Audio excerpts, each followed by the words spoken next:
께서 6월절 명절에 예루살렘에 가셨습니다. 예수님의 예루살렘 입성입니다. 예수님께서 예루살렘에 들어가시는 것은 이 땅에서 마지막 일주일을 지내시기 위한 첫걸음이었습니다. 부활절 일주일 전을 우리는 종려주일이라고 합니다. palm Sunday. 종려주일은 예수님께서 예루살렘에 들어가실 때 많은 사람들이 종려나무 가지를 들고 서서 환호를 하면서 그러한 유래한 절기입니다. 종려주일에 많은 사람들이 예수님에 대해 환호했지만, 그러나 사실 조금 전에도 말씀드렸지만 굿 프라이데이, 성금요일, 예수님께서 온 인류를 위해서 십자가에 못 박혀 죽으시는 그의 예루살렘의 길은 그렇게 박수치고 칭찬하고 축구할 그런 행사는 아니었습니다. 결국 예수님은 십자가에 못 박혀 죽으시기 위해서 예루살렘에 입성하신 것이 때문입니다. 오히려 반대로 슬픈 날이고 고난이고 좀 절제하고 자제하는 그런 시간이 아닌가 또 생각이 됩니다. 오늘 본문 예수님의 예루살렘 입성과 백성들의 환호, 또 예수님께서 어린 나귀를 타고 가시는 모습을 통해서 우리에게 큰 교훈이 있을 수 있기를 바랍니다. 첫째, 무리들은 호산나 찬송하리로다 이렇게 외쳤습니다. 오늘 본문 13절 말씀입니다. 종려나무 가지를 가지고 맞으러 나가 외치던 호산나 찬송하리로다, 주의 이름으로 오시는 이 곧 이스라엘의 왕이시여 하더라. 예수님께서 예루살렘으로 들어오신다는 소식을 들은 많은 사람들은 손에다 종려나무 가지, 이렇게 종려나무, 이런 큰 나무는 아니겠죠, 잎사귀겠죠, 가지고 예수님을 맞으러 나왔습니다. 성경에 보면은 종려나무는 대추야제나무라고도 말하고 있습니다. 이 나무는 건축용, 그러니까 집을 짓기 위한 사용을 했고, 더 나아가서 식용으로도 쓰임을 받았다고 합니다. 특히 종려나무를 가지고 수려하게 버튼 아름다운 외형 때문에 영광과 아름다움, 보시면은 참 이렇게 화려하고 또 아름답지 않습니까? 그래서 기쁨과 승리를 상징하는 그래서 모르겠습니다. 이 백성들이 예수님께서 예루살렘의 성전을 올라가면서 정말 왕이신 하나님, 왕이신 예수님을 정말 영적으로 그렇게 느껴서 이 종려나무를 흔들면서 하는지는 모르고, 아니면 그냥 옆에 사람이 그렇게 하니까 나도 그냥 따라서 종려나무를 가지고 흔들면서 호산나 호산나 그렇게 외치지 않았나 또 생각이 됩니다. 사람들이 종려나무를 가지고 나와서 예수님을 맞는 것은 승리의 왕으로 맞이하는 것을 상징하고 있습니다. 그래서 호산나 찬송하리로다, 주의 이름으로 오시는 이 곧 이스라엘의 왕이시여 라고 외쳤다는 것입니다. 여기서 예수님을 자신을 구원하실 메시아, 세이비어, 구원자, 또 우리가 여기서 말하는 호산나, 호산나 찬송하리로다, 호산나라는 뜻은 우리를 구원하소서, 우리를 죄에서 구원하여 주시옵소서, 이런 간절한 기도의 문구인 것입니다. 당시 사람들은 삶을 힘들었습니다. 아니 어렵습니다. 나라가 없기 때문에. 마치 우리 한국 우리들도 조금 연결시킬 수 있을 것 같습니다. 마치 일제강점기 시대에 30년, 35년 이상 동안 우리나라가 일본의 나라를 빼앗기고 온갖 수모와 고통과 아픔을 당한 것처럼 이스라엘은 나라가 없었습니다. 노예였습니다. 이리저리 그냥 나라들, 각국 나라들에게 빼앗기면서 그냥 노예처럼 살았던 그 이스라엘 백성들. 그런데 하나님께서는 그들을 잊으시지 아니하시고 끝까지 책임져 주시고 나라를 세우게 하여 주시고 끝까지 그를 구원해 주시는 하나님의 백성이라는 것을 우리는 잘 말씀을 통해서 잘 알고 있습니다. 이때 백성들은 예수님의 소문을 들었습니다. 예수님의 수많은 기적들을 일으켜 주시고 또 죽은 나사로를 살리셨고, 이 소문을 들은 많은 사람들이 메시아가 우리 동네로 온다, 또 예루살렘으로 온다 라고 하면서 다들 나가면서 종려나무를 가지고 흔들면서 이분이야말로 우리를 위해서 구원해 주시고 또 우리의 억압함과 또 우리의 눌림을 또 우리의 어떤 경제적으로 어떤 어려움을 해방시킬 수 있는 그런 메시아가 아닌가라는 마음에 사람들은 그의 마음에 소망이 있었던 것입니다. 그러나 이들이 외쳤던 호산나 찬송하리라, 예수님께서 이 땅의 구원자 메시아 오신 것은 맞지만 백성들이 생각하던 정치적 메시아는 아니었습니다. 예수님께서는 이 땅에 오셔서 정권을 잡고 경제를 활발하게 세우고 또 어떤 불법적인 것을 다 새롭게 하면서 어떤 정의를 세우는 그런 우리가 쉽게 생각하는 민주주의 나라를 세우는 예수님은 아니었습니다.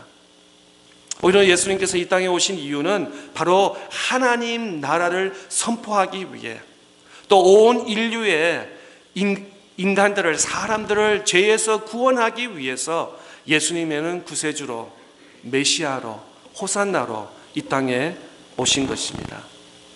오늘날 우리도 그렇습니다. 예수님을 향해 외칩니다. 찬양합니다. 경배합니다. 예배합니다. 호산나 이렇게 소리를 지르지만 혹시 우리도 2000년 전에 예루살렘에서 예수님께서 예루살렘 성전에 입성하실 때 그냥 사람들의 그냥 분위기 따라서 아니면 예수님을 믿고 의지하면은 나의 어떤 지금 억눌린 이런 형편을 아시고 하나님께서 나를 조금 더 better life로 채워주시지 아니하실까, 그런 마음으로 우리가 혹시나 호산나 하고 찬양하지는 않은지, 나의 목적을 이룰 줄 예수님, 나의 꿈을 이루어 주시는 예수님, 나의 소망을 이루어 주실 하나님, 나의 원하는 바를 이루어 줄 하나님만을 바라보지는 않은가, 우리 자신 한번 스스로 질문을 했으면 좋겠습니다. 그러나 우리 주님을 높이는 찬양, 우리 주님을 왕으로 모시는 그런 찬양을, 그런 찬송과 한호가 아닌가. 두 번째로는 예수님께서 어린 나귀를 타셨습니다. 오늘 본문 14절 말씀입니다. 예수님은 한 어린 나귀를 보고 타시니, 사람들이 종려나무를 가지고 흔들면서 예수님을 맞아 나왔을 때 예수님은 어린 나귀의 등을 타셨습니다. 마가복음에 보면은 사람들은 자기들의 겉옷을 나귀 위에 걸쳐두고 또 자신들의 겉옷을 나무 가지를 곁에 펴고 환호하면서 앞에 가고 뒤에서 따라오면서 호산나 찬송하리로다 외쳤다고 말씀 기록하고 있습니다.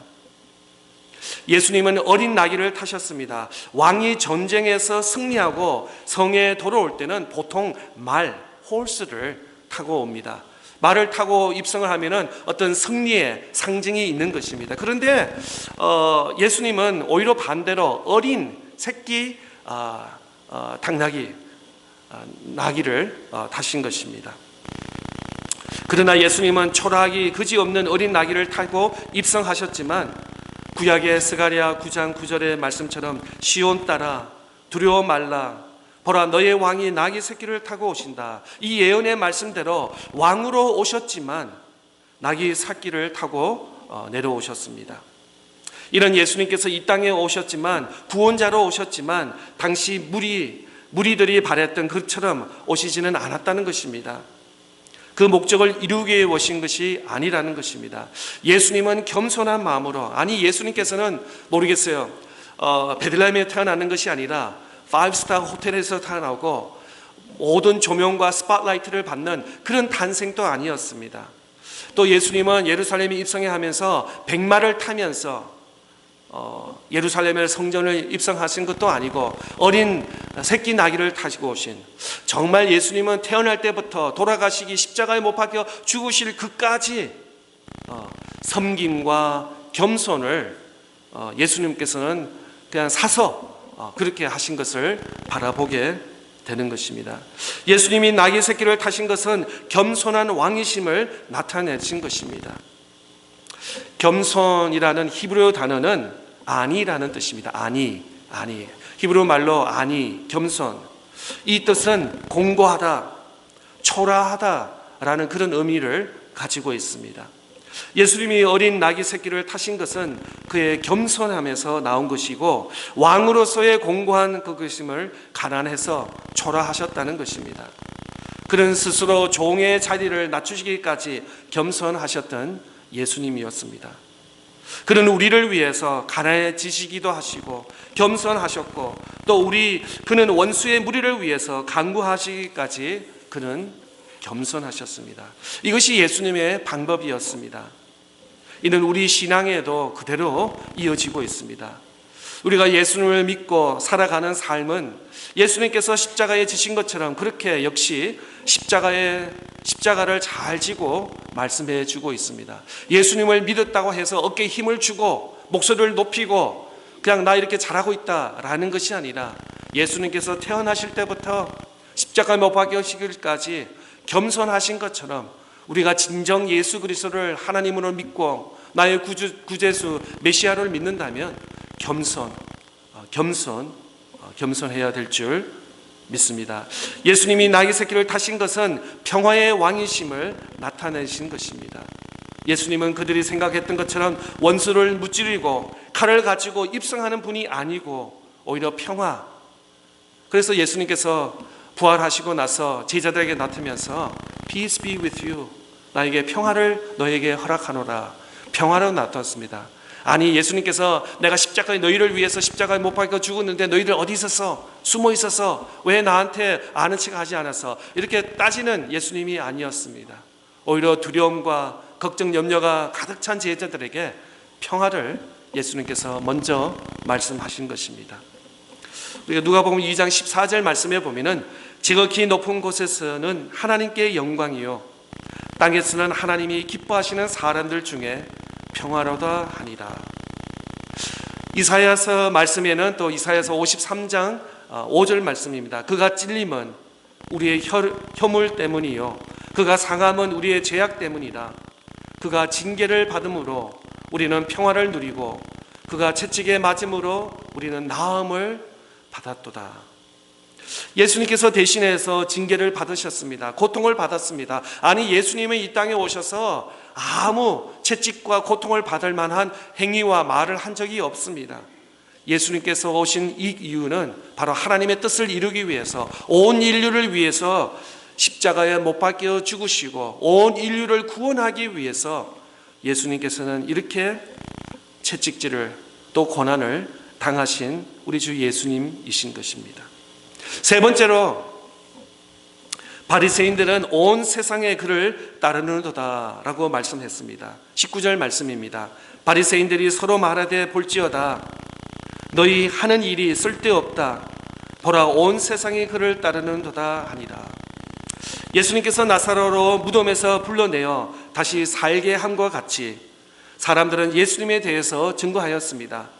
예수님 보시고 많은 기적과 이적과 또 많은 어떤 가르침을 통해서 사람들의 입소문이 온 도시에 전파되고 있었습니다. 그리고 그들은 예수님을 향해 호산나 찬송합니다 라고 외친 것입니다. 이 모습을 보던 바리새인들은 서로 수군거렸습니다. 온 세상이 예수님을 따르는도다. 바리새인들을 자신들의 위치, 또 그 사람들이 모두 예수님을 따라다니면은 우리 모든 이때까지 우리가 역사적으로 세웠던 기득권과 어떤 조직과 어떤 형식, 이런 것이 다 정통이 다 무너진다라고 바리새인들은 이렇게 생각했습니다. 그러나 예수님께서는 어떤 정권을 잡으려고 오시지 않았습니다. 어떤 세력을 물리치고 다시 새로운 왕국을 세우려고 이 땅에 오신 것이 아니라 바로 온 인류를 구원하기 위해서 하나님의 명령을 받아 이 낮고 낮은 이 땅에 오셔서 친히 채찍질을 받으시고 또 고통을 당하신 예수님입니다. 우리 예수님께서 제자들에게 마지막 명령, 우리 잘 아는 말씀이죠. 마태복음 28장 19절 20절 말씀인데 우리 스크린을 보고 함께 읽겠습니다. 시작. 그러므로 너희가 가서 모든 민족을 제자로 삼아 아버지와 아들과 성령의 이름으로 세례를 베풀고 내가 너희에게 분부한 모든 20절 내가 너희에게 분부한 모든 것을 가르쳐 지키게 하라. 볼지어다 내가 세상 끝날까지 너희와 항상 함께 있으리라 하시니라. 네, 그렇습니다. 예수님께서 십자가에 못 박혀 죽으시고 다시 제자들과 많은 무리들 앞에서 나타나시면서 마지막 지상 명령의 말씀, 그리고 이 명령을 따라 지금 또 복음을 받는 사람들은 온 세상 모든 곳에 복음이 전해지도록 선교하고 있습니다. 교회의 최종 목적이 결국 이 땅 끝까지 예수님의 복음을 전하는 것입니다. 교회가 구원받은 사람들이 모여 하나님 앞에 예배드리고 또 서로 사랑하고 교제하는 거, 네, 맞습니다. 중요합니다. 네, 그래서 우리는 매 주일마다 그렇게 모여서 찬양하고 예배드리고 서로 성도의 교제를 나누며 또 봉사와 섬김의 사랑을 나누고 있습니다. 그러나 그 교회가 결국 존재하는 이유는 바로 땅끝까지 복음을 전하는 전도와 선교의 사명이 있다는 것입니다. 이 세상 모든 이들이 구원을 받기까지, 세상 끝까지 복음이 전해질까지 주의 복음을 전하는 것이 바로 우리 교회의 사명인 줄 확신합니다. 그러므로 우리가 복음을 전하는 것, 예수 그리스도의 십자가의 사랑을 전하는 것은 우리가 살아있는 이유이기도 한 것입니다. 그런데 사람들은 관심은 영혼에 있지 않습니다. 오히려 먹고 생활하는 데 집중해 있다는 것입니다. 사람들의 관심은 복음의 말씀을 듣는 것보다는 TV나 인터넷 또 다른 매체를 통해서 그 어떤 감동적인 스토리, 그 이야기를 듣고 하고 있는 것입니다. 그리고 눈물을 흘리고 기뻐하고 감동을 받습니다. 그러나 그럼에도 불구하고 우리는 외쳐야 됩니다. 바로 전해야 됩니다. 예수 그리스도의 복음, 구원, 생명의 메시지를 우리는 전해야 되는 것입니다. 예수님의 예루살렘 이성을 사람들은 호산나 찬송을 했습니다. 무리들은 예수님의 육적으로 또 정치적으로 왕으로 높여드렸습니다. 그러나 예수님께서는 메시아 오신 것은 그것이 아니고 우리 역시 이와 같을 수도 있습니다. 내가 예수님을 믿는 이유는 그래서 내 삶이, 내 가정이, 내 하는 일들이 조금 더 안전하고 또 편안하고 유익하기 위해서 하는 것이 아니라 바로 우리의 영혼의 문제, 우리의 죄의 문제, 온 인류의 어떤 철학이라도 감당할 수 없는 그 일을 위해서 예수님이 오셨습니다.